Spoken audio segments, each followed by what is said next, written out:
प्यारे साथियों, क्या जानते हैं, एक ऋषि कन्या जो कि एक सरोवर में स्नान करते थे।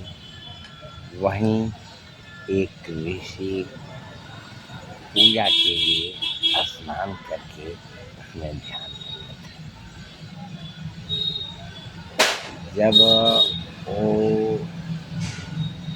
ऋषि को देखी तो वहाँ स्नान करते करते सखियों पर अकेलिया कर रहे थे, मगर गंदे पानी महेशी के ऋषि के ऊपर फेंकने लगी। वो कन्या ऋषिराज का निद्रा भंग हुआ। उन्होंने कहा, तू तो बहुत उत्तरी,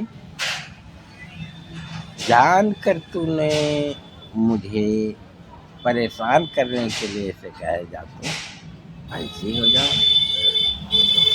अब लगी चिल्लाने छटपटाने, प्रभु से विनय कर अनुनय करे ऋषिराज कहे कि मेरा श्राप तो दूर नहीं होगा, मगर जाओ तो दिन भर भैंसी का रहोगे और रात को अर्ध भैंस और आधा नारी, अर्थात तुम महेशी हो जाओ।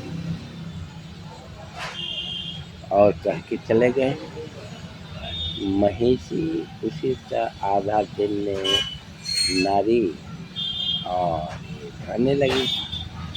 एक बार दैत्यराज महिषासुर वहाँ से जा रहे थे, उसे देखे महेशी को तो सचमुच हो गई।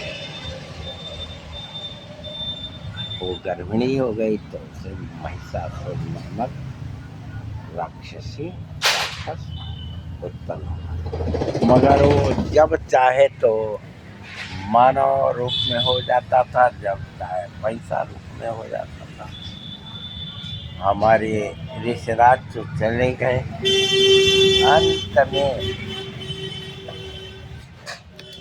महेशी का उद्धार हो गया और महिषासुर को मारने के लिए माँ दुर्गा और अन्य कन्याओं का रूप करके, जैसे सरस्वती, लक्ष्मी, अन्य काली, सब उत्पन्न होकर के ही और महिषासुर से युद्ध करने लगे।